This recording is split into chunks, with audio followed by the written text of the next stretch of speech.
you. So first of all, we are in high gear. We are going from a massive response situation to a massive recovery situation, and that is good. Welcome back.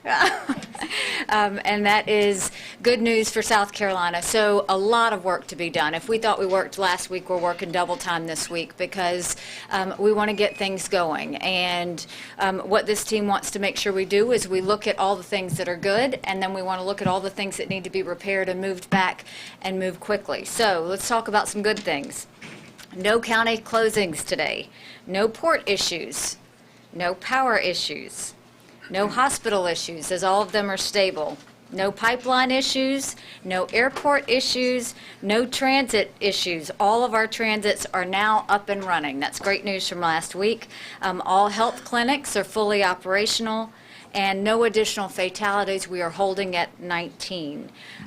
Great news and great work by Secretary Hall and her team. I-95 southbound is open.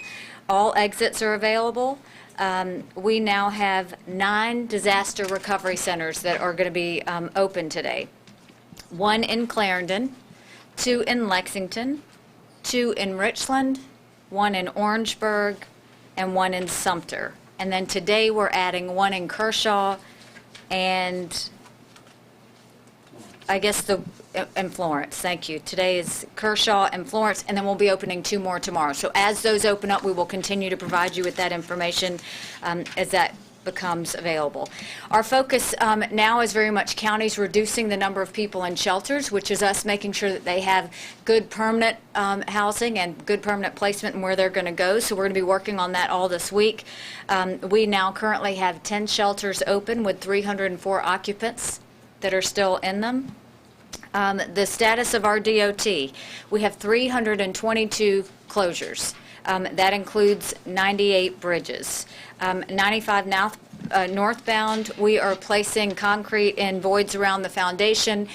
We did find out that we needed more concrete than was originally planned. We had originally said 200 truckloads of concrete. We've had to add 70 truckloads to that. So they're working very quickly on 95 northbound, but working very safely on 95 northbound. So as we have additional information, we will let you know. As these road closures change and move around, know that you have a great resource in calling DOT directly to find out about any road closures. That's 1-855-GO-SC-DOT, 1-855-GO-SC-DOT, and that is to let you know if you're wondering when a road's going to open back up or what else needs to, when 95 northbound, and get the status reports. They will be happy to help you with that. So debris removal is starting today. That's a great thing. It is going to be starting this morning in Sumter, Richland, and Lexington. One thing that Secretary Hall and Director Stenson and I are going to be working on is we're going to be on a call today with all the counties. We would like SCDOT to lead the charge on debris removal. If we do that, it would be consistent, it would be efficient, and we would be able to better control the situation. The ones that have allowed us to go ahead and manage the debris from the from the state DOT level is, thank you, Dorchester County, Lexington County, Sumter County, and the town of Somerville. Those are the only ones so far that are going to let state DOT handle that debris. I encourage you to contact your county officials. We want to do this in a way that's efficient and consistent and helps everybody, and you watch that debris move in a good way. So we'll be on the phone with all the county officers today and directors. They've been all fantastic to work with, but that's something that you're going to see us work to do. We've got patrolling going on in 7 other counties to identify locations of debris. That's how we know when we can start working in those counties or go ahead and start focusing on the cleanup. Going into DHEC, we've got 27 boiled water advisories that are still in effect. That does affect 355,000 people. So we are trying to get that up and get those people the water that that they need. So that will be ongoing. We are now at 27 dam breaches. Those continue to include regulated and unregulated dams. There are 247 dams, including those 27 that are breached, that we continue to watch. Right now, DHEC is in the process of contacting all regulated dam owners in the state to give them guidance on inspection so that that can continue to go further, and so we will continue to help as needed on that front. Mobile clinics for the tetanus shots are going out, and remember, these tetanus shots we are doing free of charge, so please do try and take advantage of it. We are proud to say that 1,068 people took advantage of the mobile units over the weekend. Today, they will be located from 9 to 5 o'clock at the Lexington Library and then also in the Bloomingdale community of Williamsburg. So if you're in any of those areas, please do try and do that. All the health clinics are fully operational. You can go to any health clinic and get the tetanus shot free of charge as well.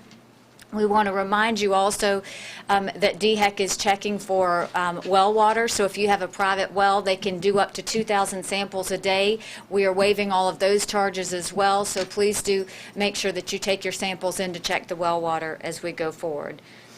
The National Guard, we have 2,500 soldiers that are still activated. They are tracking about 270 missions. 49 of those missions are still active. They continue to be wherever we need them, whenever we need them, and for that we're grateful. But I do want to have General McCarty give us an update on the Columbia Canal. General? Thank you, Governor. Work at Columbia Canal is going well today. As General Livingston had briefed earlier, the structure is old, and as a result of that, we're taking it very cautiously as how we move forward in the plan, and to ensure safety, the process will be moved along at a very methodical pace. Do not have a time period yet of when the canal fix will be in place, but we're working that.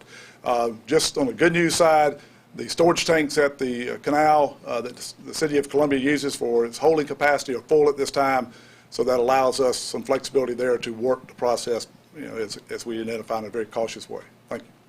Thank you, General. Insurance situation.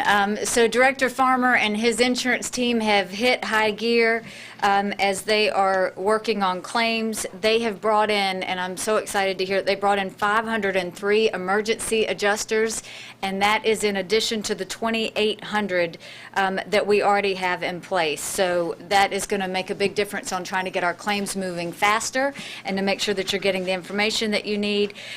For any information related to insurance inquiries at all, feel free to call Director Farmer's office. They have a call center open to answer all of your insurance questions and all of your needs. It is 1-800-768-3467. 1-800-768-3467 for any insurance questions. You could also go to their website, doi.sc.gov. doi.sc.gov, and you can walk right through any questions that you have in reference to the insurance, your claims, or what you can be covered with. We are really putting to work Director Stanton with Employment and Workforce to make sure that we are not only dealing with those that are now out of jobs from their businesses being destroyed, but also the small business owners who have lost their businesses. 95% of our economy is small business. And so you will see this week us heavily focusing on what we need to do to get them relocated, what we need to do to get them up and running, and what we need to do to assist them. So every day this week we will have additional information on what can happen. But I'm going to ask Director Stanton to come up and go ahead and give us an update on what those employees or the employers can be doing. Thank you, Governor. The first thing we did last week was we set up the Disaster Unemployment Assistance Program. This is in addition to the unemployment insurance program that exists right now, and it covers folks who would not otherwise qualify for unemployment insurance. It's particularly geared for the small business owner who wouldn't normally get unemployment insurance benefits. So we would heavily encourage everyone to go first, file for your unemployment benefits through the normal route. And if you're a small business owner and you say, well, I've tried that before, or I know I don't qualify, I need you to do that first. And then if you don't get benefits that way, we will move you over to the Disaster Unemployment Assistance Program. The best way to do that is to call 1-888-834-5890. I'm going to say it again, 888-834-5890. I know many people get nervous about unemployment insurance claims because you know that that impacts what your tax rate will be for the next year. I can tell you, because we have a state declaration of emergency as well as a federal one, the tax rates will not be affected by the claims that are filed as a result of the disaster. So what that means is you should not be afraid to file for claims for yourself, and you should encourage your employees to file for the claims because it will not impact your tax rate next year. In addition, we're getting inquiries about businesses being concerned about the upcoming tax filing deadlines. We want to work with you to extend those tax deadlines to when you are able to file. We want you to go ahead and reach out to us and let us know if you're having a problem, because there's some information we may still try and get from you with respect to what employees you had employed in the past quarter, so that we don't slow down their attempts to get unemployment insurance. And we also need to work with you because there are certain interests that we would need to charge, but we want to get that as low as possible for each of you. We also have mobile units deployed that are going around the state. Whenever there is please tell your employees and please know yourself, whenever the Department of Insurance is having one of their outings or their clinics where you can go and file for property claims, we also will be present, and we highly encourage you to come see us and come file. We'll have people there who can help you right then and there get your filings done. And now we'll move forward to the workforce side and getting folks both reemployed as well as helping the businesses get people back into the workforce as soon as they're able to get up and running. Thank you. Thank you, Director Stanton. And then also, just as we go through that process, we wanted to touch base on the mental health issues, because last week was traumatic for so many people, and a lot of damage took place, and a lot of people lost some personal, emotional issues came into play. But we do have go teams for mental health that are going to be out in the communities that are going to start to help people that need assistance. We are in the process of working on today, looking at all of the counties, which ones were the largest hit. You're going to see us send in groups of all types of people. It will be anywhere from employment and workforce to insurance to FEMA to mental health to anything, so that those communities know who to ask. We will establish days for that. We're coordinating what that's going to look like today, so we will continue to do that. Our focus is to make sure that you don't have to go anywhere. We come to you, and so we're going to continue to do that to make sure that we can move those things forward. In terms of FEMA, there are 23 survivor assistant teams out working 15 counties today. So they are out doing their job in a great way. 37,052 people have registered with FEMA to date. 37,052 have registered, and FEMA has already approved $13,210,491. So we have always said this is a story of addition, whether it's counties, whether it's dollars approved, whether it's assessment teams out on the ground, they continue to add. To remind everyone again, because it's that important, if you have gone through any damage to your business, to your household, to your property, to your car, in any way whatsoever, please register with FEMA at 1-800-621-FEMA, 1-800-621-FEMA.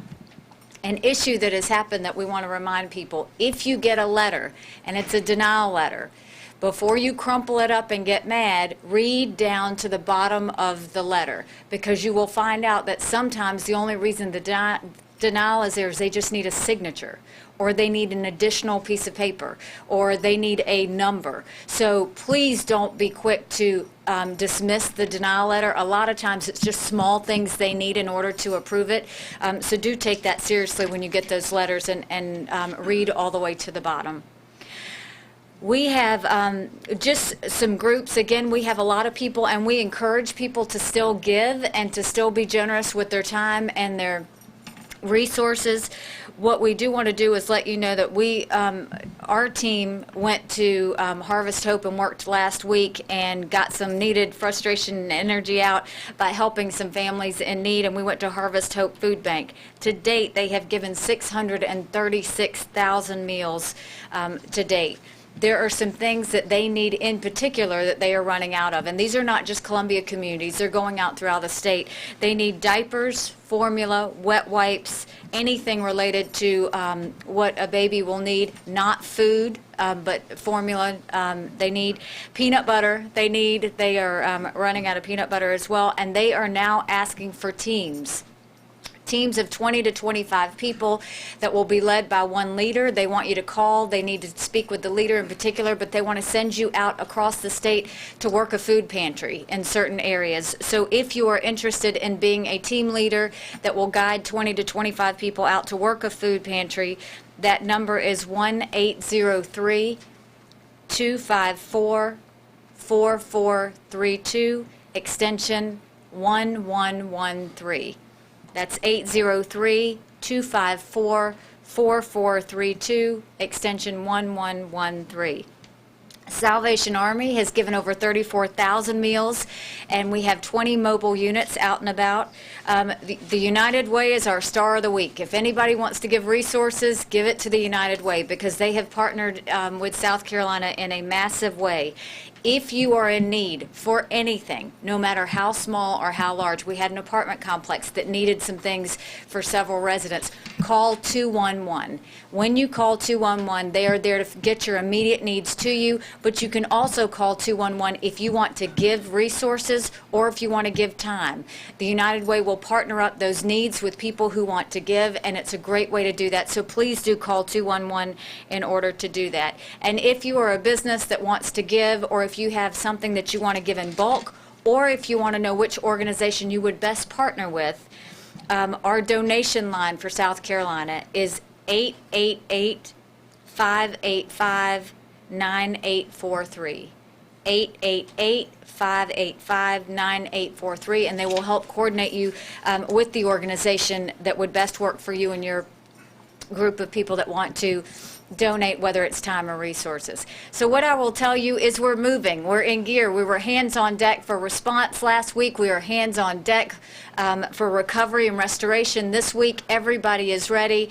This is not going to take us years to come out of this. We are going to do this as fast as we can, as safely as we can, and in a way that we get people back to where they need to be. And so that means that we need all of South Carolinians to be with us as we do this, be willing to be flexible, be willing to be patient, but know that we are a team that's going to be working fast, and we're a team that's ready to get South Carolina back to where we used to be.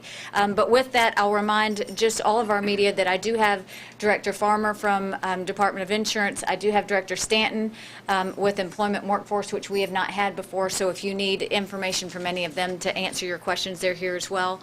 But we will now open it up for any of the questions that you may have. Did I overload you with information? I love that. Governor, as we start to look more towards recovery, have you given any thought on whether you might ask lawmakers to come back in and meet and talk about paying for, repairs and things before January? So it's too soon to tell. So this week is really going to be, actually I want to say the next 2 weeks are going to be heavy assessment mode. And as we talk to the counties, we're going to be talking with the counties, whether it's about debris removal, whether it's going to be about what we can do to help them with their engineering work on their state roads and bridges. We'll know that probably within the next 2 weeks. And should we do that, the legislature and the leadership have always been great to work with. So that will be my first call. If we see something is needed, we absolutely will call them. But right now it's premature. We're right now working with whiteboards and maps and things like that to see what we need to do, and making sure that we have people in those communities getting the immediate resources they need. But that'll be a conversation that we'll have in a couple weeks. And right now, though, there's no, I got an I-95 question too. I guess maybe Secretary Hall. Yes, of course. Is this? I know that you made the concrete underneath the foundations, and we're making those repairs. Is this kind of a temporary situation where you'll have to come back in a few months and maybe shore things up and make sure they're good, or is this going to be these repairs going to be permanent? These repairs are designed to be permanent. And we may come back at a later date and add some additional armoring to the repair, but these repairs are intended to be permanent, safe, and effective repairs. Any other questions? Governor, Yes. in Florence County area kind of released an initial assessment of about $2.2 million, 182 structures damaged. Are we getting any of these figures coming from other places, maybe in the upstate, that have already kind of gone through a lot of this assessment stuff already? Are you getting any of these numbers from other counties? I mean, right now, I think we're still in assessment mode. It's too soon to tell, but I do think this week we'll start to get some of those numbers as the FEMA teams are out, as Director Stinson's got people out. We will start to have that. A lot of people are throwing numbers out of what they think it is, but, I'll remind you that, you've got assessment numbers on damage to private property, you've got assessment numbers on damage to infrastructure, you've got assessment numbers on loss of jobs and employment. So there's all types of, you've got assessment numbers on claims of people insured. So there's a lot of assessment to be made. So it's just too soon and premature to tell. What I will remind people is the reason I give the numbers of dollars that FEMA has already approved or claims that have already been given or those things is because that story of addition is what's going to be factual. That's what I know. That's the numbers I can give you that are real. The other stories, they're all just guesses, and I don't think we can work with guesses right now. I don't want to make you guess right now, but compared to Hugo, I mean, is there any comparison at this point as to worse than or not there yet? Yeah, I just don't have any information, and I will, trust me, I will get it to you as soon as I have it. And like I said, this week is going to be a week of really focusing on the counties and focusing on their needs and trying to figure out how we get those assessment levels in place. Going back to the dam breaks, 27 now, what's the damage look like from some of these other dams that are failing? And were dam owners really aware? I mean, I know there was a press release issued October 1st for dam owners to kind of, reduce their water levels, but do we know if these dam owners are specifically the ones that failed, if they did follow that guideline? Well, and, I'm going to ask Director Heigl to come up, but keep in mind, we have over 50,000 dams in South Carolina. Only 2,600 are regulated. So a lot of what DHEC can look at are those regulated dams. A lot of what we are assessing and some that have had breaches are unregulated dams. So we're going through that process. But Director Heigl, do you want to add some more information to that? Sure. So we do know, yes, that there were a number of dam owners who did heed that October 1st advisory. These are private dam owners, and just correction, we have about 2,400 regulated dams in the state. These owners have been under DHEC regulation for some time. They are aware of the requirements that they need to follow, but we sent that out as a reminder, as an advisory. So we continue to follow up with those owners. We have, over the last several days, used our call center as well as FEMA's call center to make phone calls to every single C1 and C2 dam owner in the state. Was that done prior to as well, or how were they notified prior to this? They were notified through the advisory that you mentioned. And what's the breakdown of regulated versus unregulated dams that have failed so far? I don't have that number. We'll try and get that for you for tomorrow. This may be a question for Secretary Heigl as well. Are y'all, when you mentioned there are dams that are being closely watched, are we still at the point where there could potentially be some break? I mean, we haven't had the water level go down enough where people should still at least be worried, if not really concerned, about a few other dams in the state? We have asked all private dam owners that we regulate in this state to be vigilant about their structures. It is their responsibility as private property owners to ensure the integrity of their structures. We have asked them to call us, advise us if additional emergency assistance is needed to shore up those structures. We have received some of those calls. We continue to receive some of those calls, and we go out where needed. Governor, a lot of our viewers getting these letters from FEMA really thinking they're being rejected for assistance. I know, as you mentioned, it could be as simple as a signature or documentation, but what if that's not the case? Is there another option for these homeowners? Yes, so what we want you to do is, if you've been denied from FEMA, first of all, if you are insured or uninsured, they could call Department of Insurance. Is that right? Well, first, why don't you come and give them information as to what to do, and then we'll tell you where to go from there. Generally, rising waters is not covered by someone's homeowner's insurance coverage. Generally, people that live in low-lying areas have already been required to have a FEMA flood policy. So that is the first line of defense, is the file the claim with the National Flood Insurance Program.